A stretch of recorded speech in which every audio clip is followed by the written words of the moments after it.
Hey, everybody, it's Patty Dobrovolsky with Up Your Creative Genius, and I am so excited. Today, I have Lani Phillips here. You are going to love her. Now, I just have to give you a bio on her because she's got an extensive history that needs to be called out. So first off, she's a seasoned technology executive. I mean, we're talking 20 plus years. And right now she's the VP of US channel for Microsoft. Now, if you don't know what that means she's in charge of the digital transformation and all the co-selling with partners. She's overseeing that whole program in Microsoft in that ecosystem. And we're talking about $50 billion that she oversees in business. So you're incredible for that, number one. And then I got a couple of things I want to shout out because in 2020, she got a whole slew of awards, which she totally deserved. But I want to call out a couple of them for sure. She was the 2020 executive. She got that executive award for impact from Linkage. Okay, that's one. Then she also got the Global Minded Inclusive Leader Award. That's two. And then she was on CRN, the 2020 Women in Channel, leading fearlessly in times of crisis. And now we're talking about her and all these incredible, and I was going to say powerful, they're powerful women on that same just call out. And so she's incredible. She's founded a number of boards for women in technology. She is always creating opportunity for women in the technology space. And recently, she started this live digital program, which is all about inspiring people with modern mentoring. And so with that, she's sharing her wisdom globally to help people thrive in corporate spaces. You have had some incredible heavy hitters on there. I have listened to every single one. Welcome to the show. Thank you. I'm so excited to be here with you. Oh my gosh. Now, that is a lot of things that you've been doing. And I went back, okay, because this is how I am. I have to kind of see what you're about. So I went and watched some of your interviews, at all the different Microsoft events, to hear you and see you. And you're so calm, cool, and collected there. I mean, all right, we're talking about 20 years, but that is a lot of experience that you have. Yeah, it's a long time. A long time. I've been out here a while. I know it. So, will you tell people from your perspective? I would love it if you would tell them your story. Like, how did you get here to be that VP of US channel at Microsoft? Come on, that is a long, steep climb. I know. I work at Microsoft, so I know.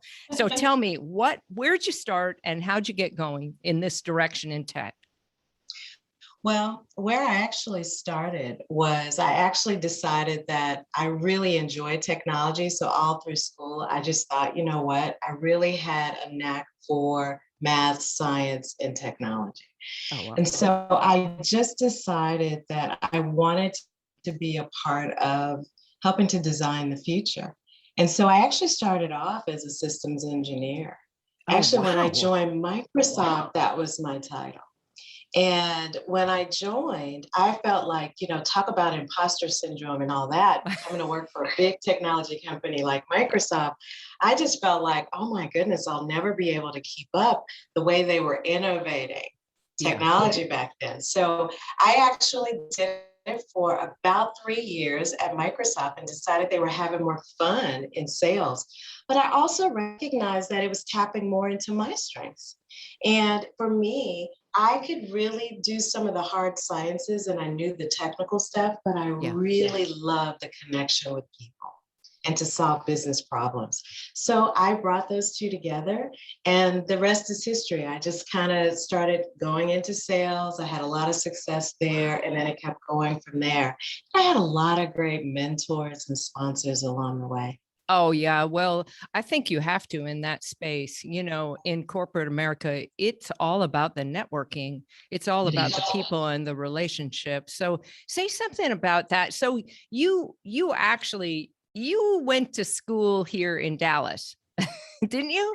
Yeah, University of Texas at Dallas, I did. I know. I love that. And so you ended up getting hired at Microsoft. Was that here or did you go to Seattle? Where were you? Were you in Chicago? No. So when I joined Microsoft, I was working for a insurance company. At the time, it was the St. Paul Insurance Company, St. Paul Fire and Marine Insurance Company. Today it's called Travelers Insurance Wow. because they bought that company. And I worked in IT over there and I managed all the IT training. I was out presenting some technology, and a guy who was he was a systems engineer at Microsoft, saw me present. He said, "Have you ever considered a career at Microsoft?" And I said, "I would love to work for Microsoft." And he says, "I think we need you over there." And he basically brought me in, and I had like 12 interviews. And Wow. 12 interviews later, and I was living in Minneapolis, Minnesota at the time. Wow. And they moved me to Houston, Texas for my first job at Microsoft. And that was 24 years Wow. That is crazy. So 24 years at Microsoft. ago.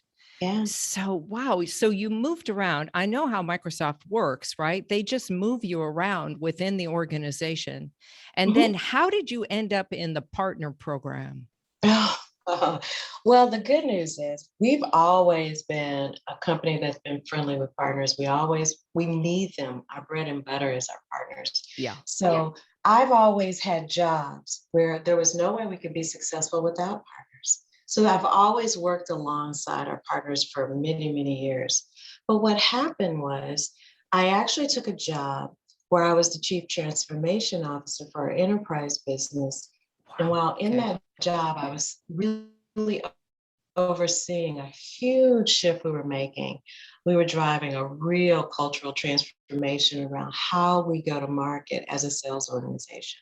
And Yes. while there, they asked me, "Hey, you know what? We need to make sure when we think about co-selling with partners, we would love to have you come and help us transform that part of our business as well." Yeah. So that was kind of what brought me over here. And I've been here 3 years as of this Oh, month. wow. But part of what you did coming over there, this is what I read about and listened to you talk about, was you started these forums where you were really listening to the partners to see what was the next wave of the future, right? Mhm. And Yeah.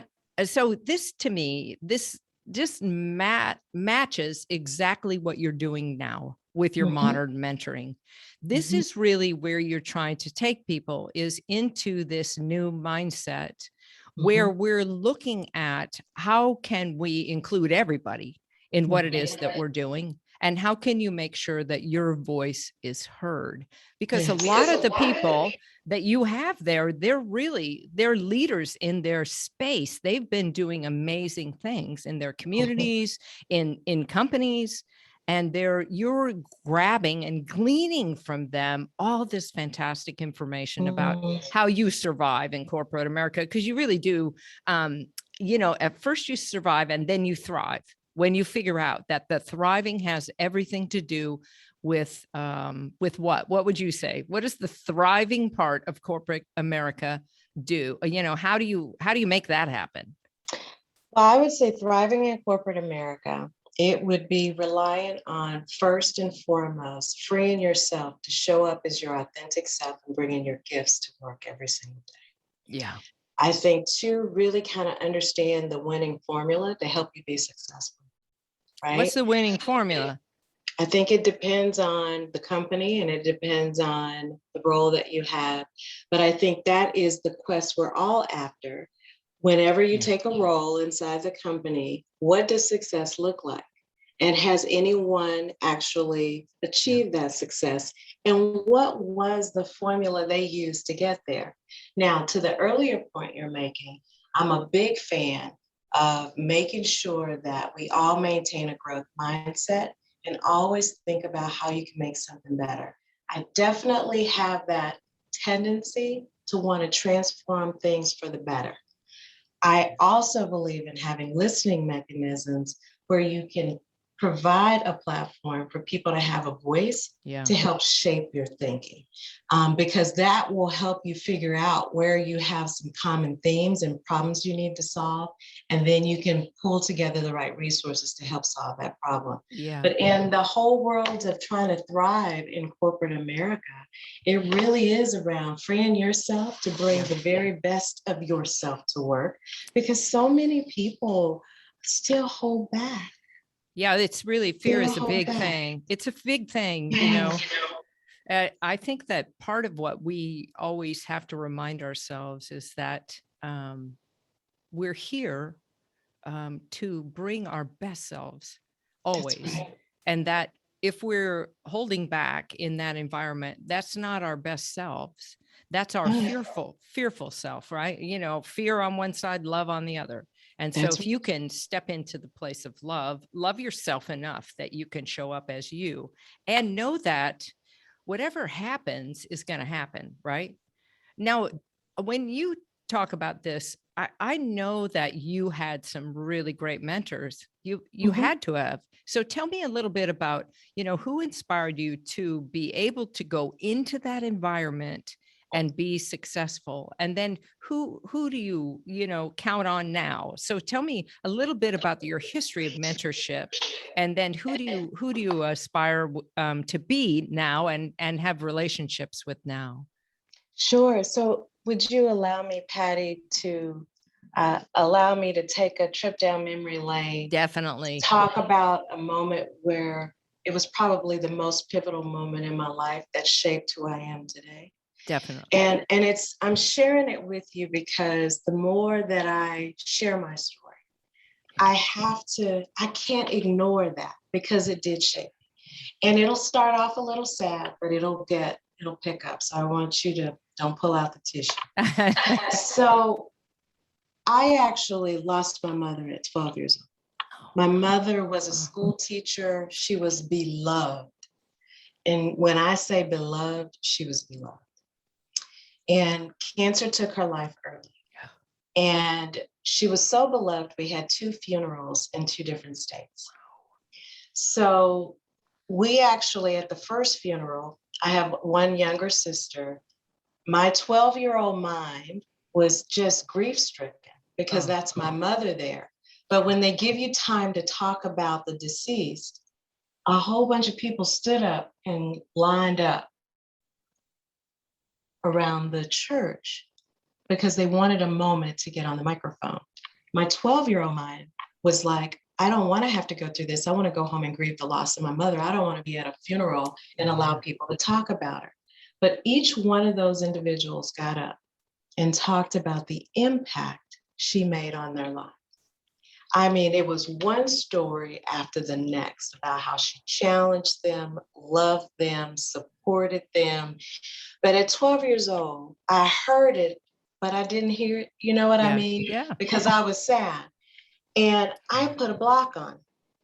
And then I woke up one day and I remembered, just so you know, at her second funeral, same thing happened, different group of people. Yeah. This woman in 42 years of her life literally touched the life of every person that she encountered. And at her funeral, they were talking about her life and the impact she made. So fast forward, what's in me, and I give my mother credit for that, is the desire to serve and the desire to make a difference in people's lives. Now, as I was on my career journey, it took me a while to find my voice. And it was the mentors that came along that really believed in me and gave me that courage to be able to speak up. But I think what happened through it all is, I think, time, maturity, and finally just realizing I am not going to go through life just playing small. Yeah. I just want to show up as the best version of myself and a champion for all people. And you know what? Some people are going to like it. Some people are not going to like it, but that's okay. I'm going to let my life be an example. But then I think about when this is all said and done, the Microsoft and how long I work there is only going to be one bullet, maybe. Yeah. Blip on the screen. Blip on the screen. The rest is going to be about the interactions you have with people and the impact you've been able to make on people in the world. So I just shifted my energy. But yes, I had mentors that really spoke life into me, encouraged me when I was down. And I've had from men to women, most didn't even look like me. Yeah. But you know what though? The thing that I had with my mentors is most of them always focused on the victories. They never really talked about the failures. Yeah. And that's why I choose to focus on both with the platform I'm trying to create, because I think I would have learned more had they been willing to share the mistakes. Well, yeah, because when you look at where things aren't going well, then you get this opportunity to improve upon it, right? Yeah. But I wonder too, like you're really a superstar in that space. And what's true is you have this way of being in the room where people really pay attention when you speak. I've been in those meetings with you where you open your mouth and everybody just boom, shuts down, and whatever they're thinking or saying, so they all ears on you. And I think there's a piece of it that's confidence that you talked about, right? That you had this confidence and built this confidence. The other thing that you're talking about with this experience is that, and I love this, is that you put that wall up on all of that good stuff about your mom because you were 12 and you couldn't really take it all in because the grief was overwhelming. Then you said that at one point, then you crack through that piece of it and you realize you weren't going to play small anymore. When did that happen? Was that something that happened in the last 5 years? I would say it probably happened in the last, 5 to 7. I didn't put a time frame on it. Yeah. Just being more intentional by how I show up. You know what, when it happened also, I realized that I had more years behind me than I did in front of me. And I said, what am I going to do with the time I have left?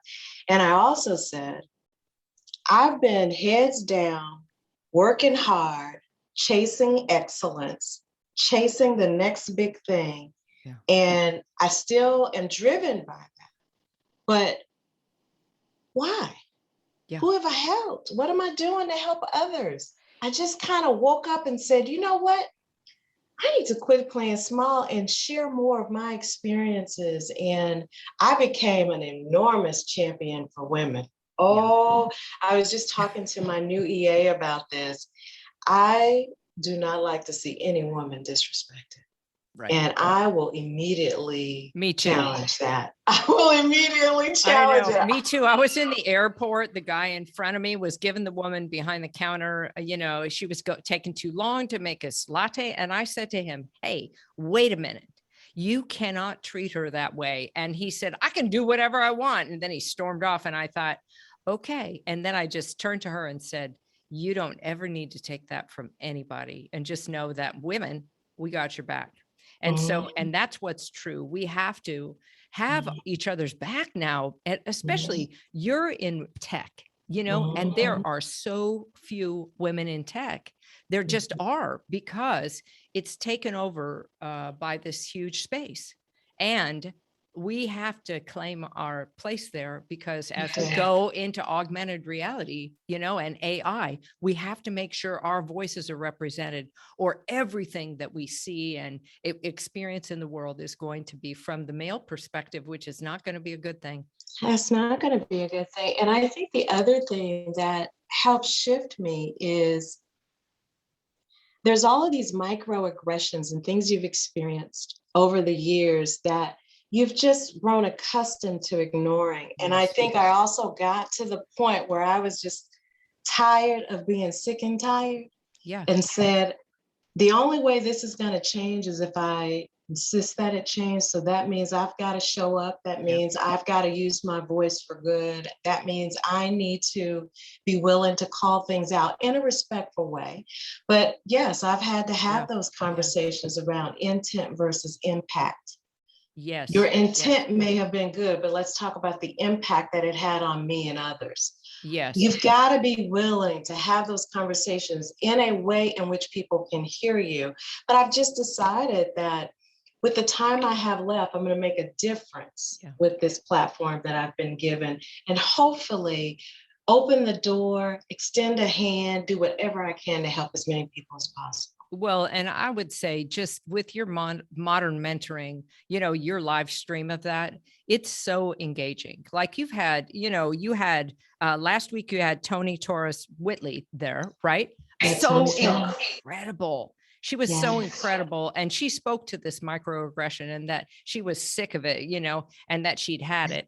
Right. And I think that we have to be sick of it in order for it to change. And then we have to speak up about it in a respectful way. But this is what is a quote off your LinkedIn profile, which I love. And I want to read it because you say, as a champion for all people, I'm passionate about transformational leadership and committed to empowering people in corporate America. But here, transformational work is not transactional, but behavioral.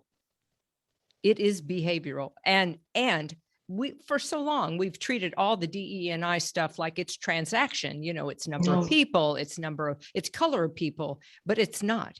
And in order for us to shift, we have to understand, really speak to that a little bit so people can understand what this means.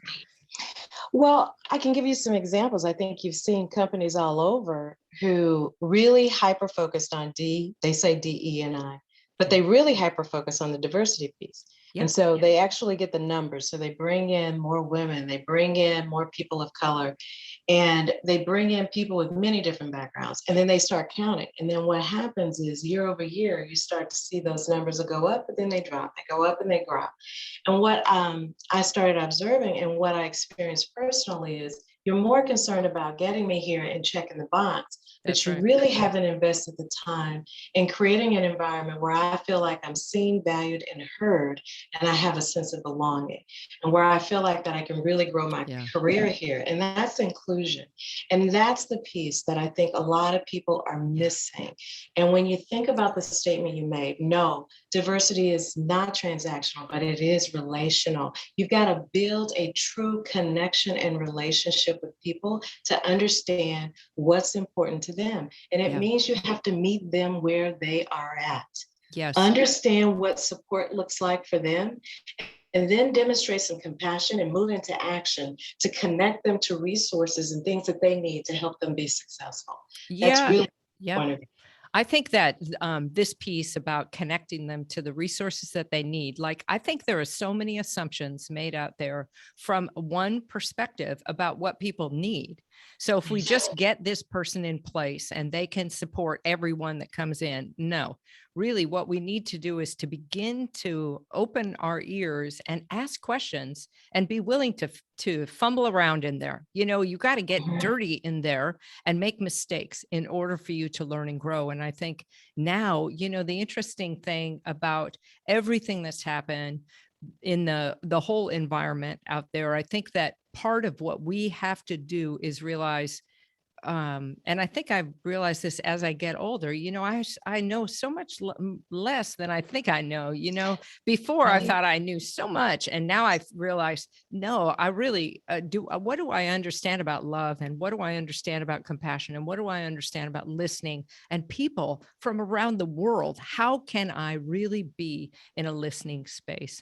And I think that's part of it. You have to ask questions, listen more, and do your own homework.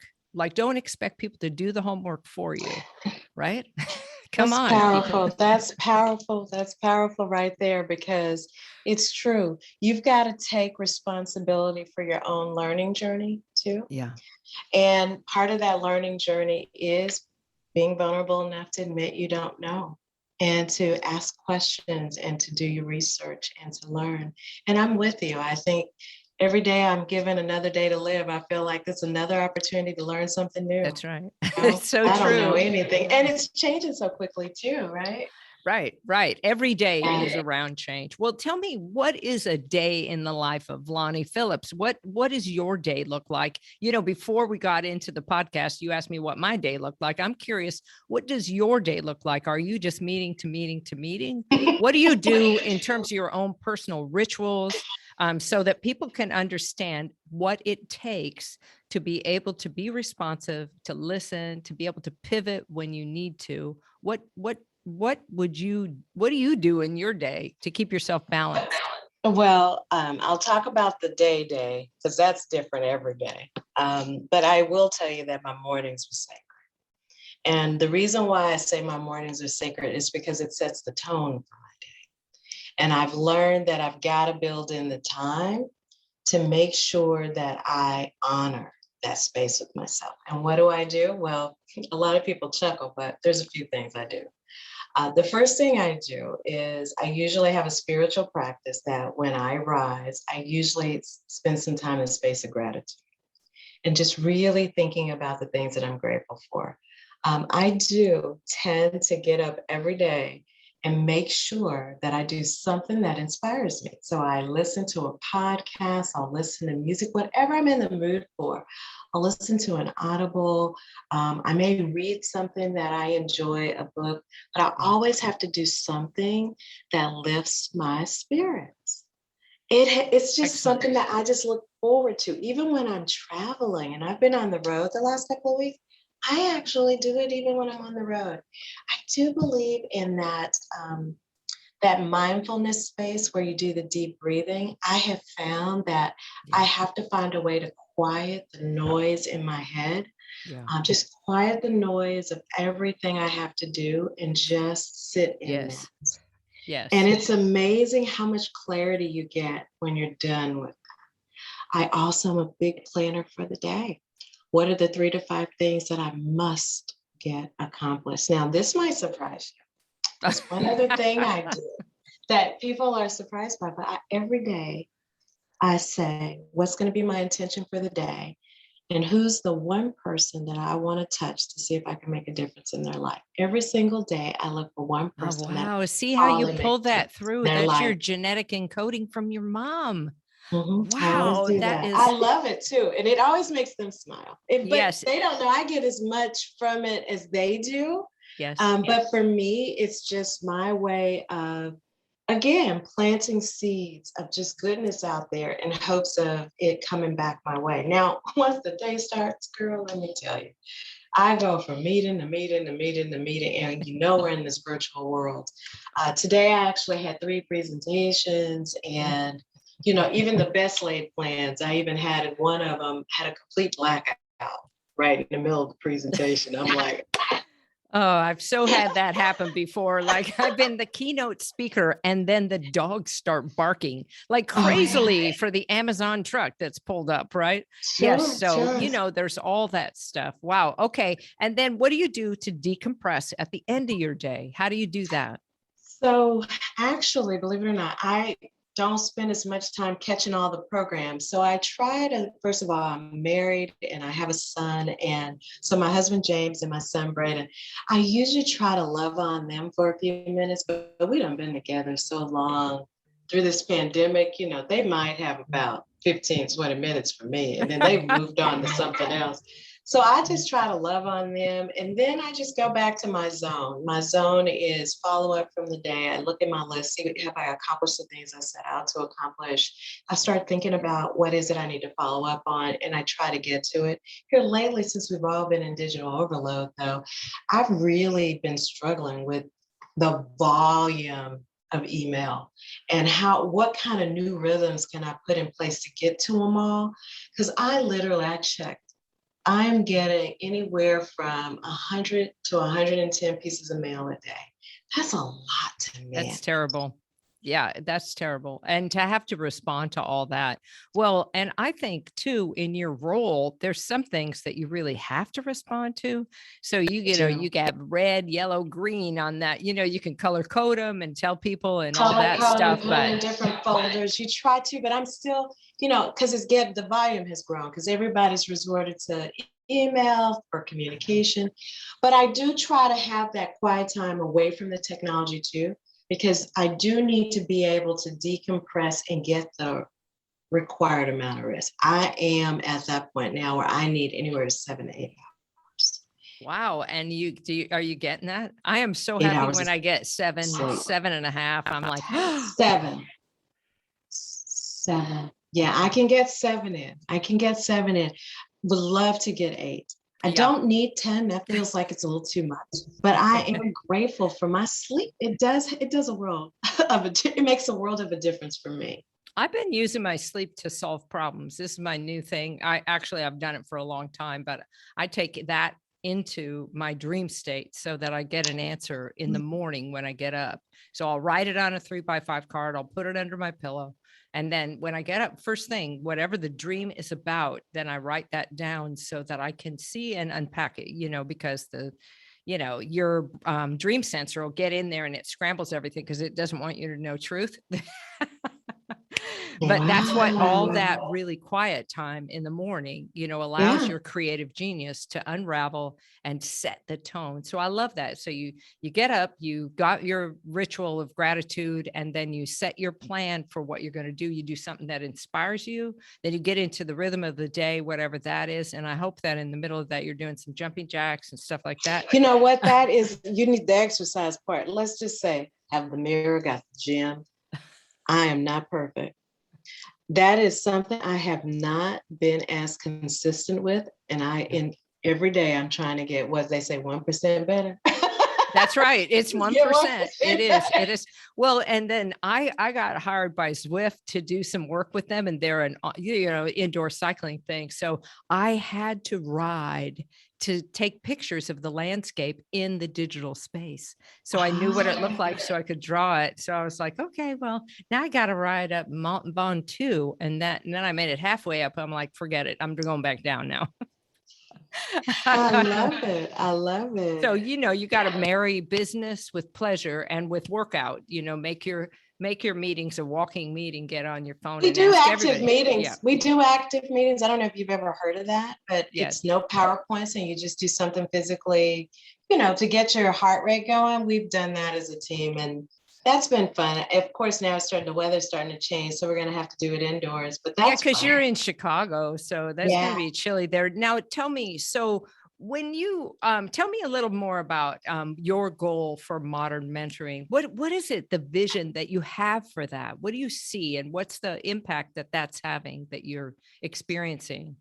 I'm seeing your numbers go up in the viewing. Yes, they are going up. Yeah. So, it's so funny. The reason I started modern mentoring is because during the pandemic, there were more requests for people to want one-on-one mentoring. And I just didn't have any more hours to give. So I had to come up with another solution. And in my sleep, that's good. It was like, okay, you've got this oddness with social media that you got to get over, right? But you have this strong desire to help. Yes. Why don't we try to use the technology to scale mentoring? That's really where it all came from. And then I was like, oh, that's very modern. So I'll call it modern mentoring. Then I found out someone wrote a book on it. And I was like, well, whatever. Wasn't unique to me, I guess. I hadn't read that book in particular. I was just trying to figure out how to scale it. But here's what happened. And I ended up, it was just a project.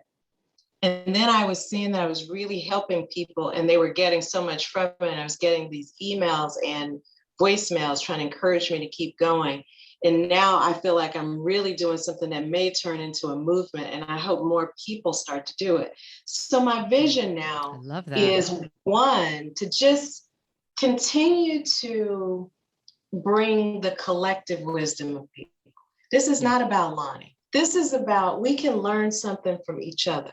Yes. And let's have a conversation about just some of the unique challenges people face when they're in corporate spaces. And let's be willing to share what's worked.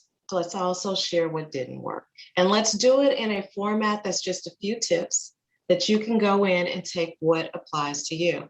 And so my vision is for this to be a platform that continues to grow. Yes, I've been approached about making it a real service, right? Yeah. And moving it to technology where we can actually have a full platform behind it. I've had people raise their hand to say, let's do that. I've been asked to turn it into a talk show. I think I'm up to about a dozen times that's come up. They want to see me do a red table talk concept. I'm like me in what village? I am a team of one. I have two Exactly. volunteers, and that's it. And the volunteers only help me during the when I'm trying to brainstorm what to do, and they help me with the captions That's because right. it's hard to interview and pull up those captions. And so I have so many people now that are leaning in, hey, Lani, this is something special and want to see you do it more. Yeah. That I think what I'll do is I'll just bring together a small group of people and then we'll figure out how to scale this thing even more. But it Yeah, is I think global now. it's so but here's the thing, I listen to different podcasts and I listen to people doing interviews, and what I love about what you've done is first you did it just you, and then you were mentoring people in the conversation while you were getting your feet wet. I mean, really what I loved about it was you were really transparent about you didn't understand what was happening, the technology was and like that, right? And then you started to have people on with you. And then, like now, I see, oh, you see, now she's hitting her stride. Because I think for me, having you here is amazing. And the conversation that you get to have when you have somebody one-on-one is really incredible. And what you've added to that is questions from the audience, right? So that they can ask you anything and your guest anything. And I think that is really valuable. So I would encourage you to, if I would like to see what your red table would be like, I think it might be something around the scariest moments, like things that have really gone awry or the really hard conversations that we have with people, right? I think that's what we need in the corporate setting is a lot of that to break through. But what I will say, and I want to call this out for the listeners, is so she had this idea about it and then she put it into practice. She knew it was her Achilles heel. It wasn't something she wanted to do to get online. And look at how fantastic she is. And you ought to see all the headshots she has. They're incredible. And I hope that you put them in your Instagram feed and that you get somebody who can, because they're amazing. And what's true is that so then she scaled it as she went. And this is how you really begin to pivot into and lean into the things that you think are calling you, but you're not sure you're capable of doing them, right? Absolutely. That's exactly what it was. And I always say I was leaning into my discomfort, but I was really reaching for the desire to help so many more people. And I had to get comfortable with this medium that I was still, there's this digital native and the digital adapter. I'm more of a digital adapter because I didn't grow up on all of this technology, Right. social technology. So it was something that I just had to get comfortable with. But I knew I had a heart to serve and I had a heart to share my story and I had a heart to get other people's stories out there. But to your point, if I did move it to a bigger platform, the thing people want is they want that interaction with me. So I think we'll see where it goes. This is what I told the last person that said it to me. I said, I surrender. Whatever is supposed to happen will happen. Here's what I will commit to you. I'll keep doing it. And eventually the resources and all this will come together and we'll figure it out so we can scale it even more.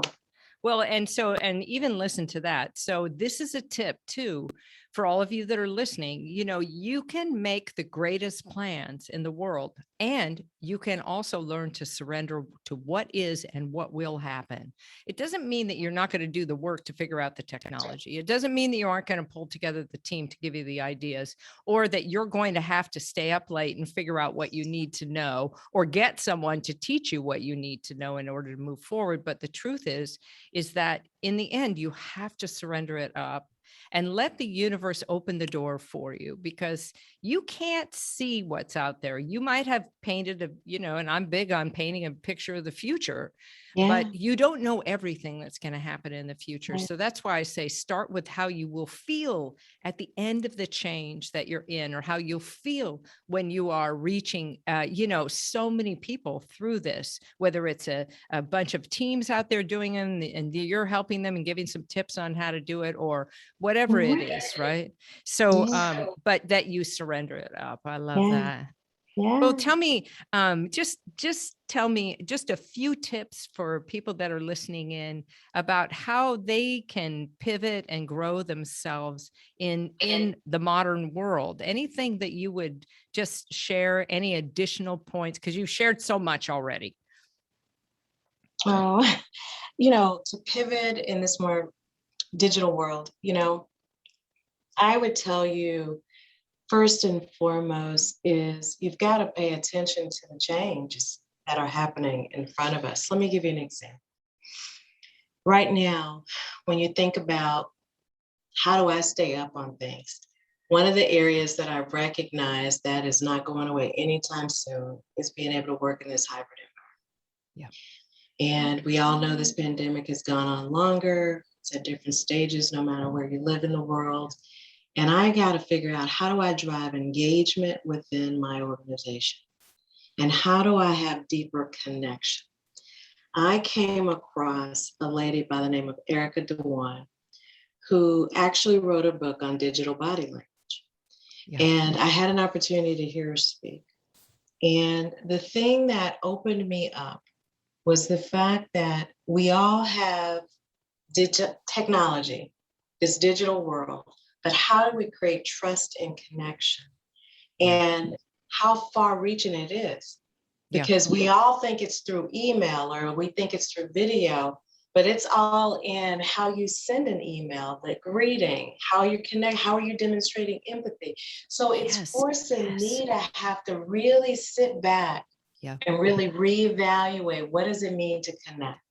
I think someone who wants to pivot, based on everything I've said, you do have to pay attention to where things are evolving and changing, and invest the time in just getting smarter about it. Like you said, the older I get, I realize I don't know a whole lot. I still got a lot to learn, because things are changing right before our very eyes.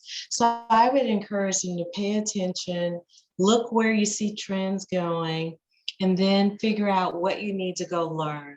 And then I'm going to learn a lot about digital body language thanks to Erica. Yeah. But then what I'll do is I'll adapt it, because I'll have my own set of experiences, right? Yes. And then I will figure out what works best for me. And then what am I going to want to do? Pay it forward. That's Always right. You're going to want to show other people how they can do it. I love it. I want to share it with other people. I'm like so excited. But I think for people who want to transform, I think first of all, you got to see where the trends are going. I also tell people, take inventory of yourself. Definitely. What are your strengths? What are those towering strengths you have? What are those gifts that no one can do better than you? And then what are those areas that you're challenged with? Yeah. Some of that stuff you can just let go of and surround yourself with people that have strengths in that area. But I really do believe that once we get clear on the things that are our special gifts, if you invest in those, well, they will become towering strengths. And you'll be able to let that be how you earn your living.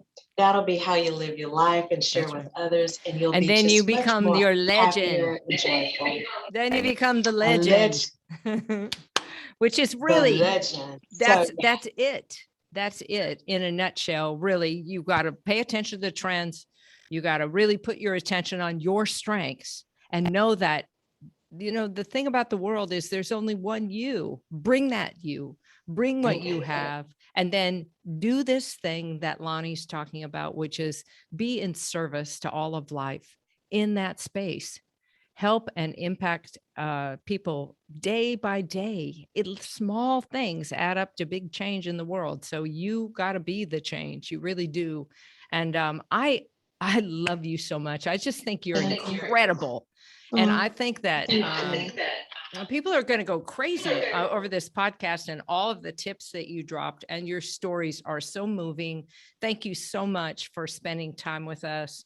And I just can't wait to see what else you're up to. So everybody, please follow, Modern Mentoring with Lani Phillips.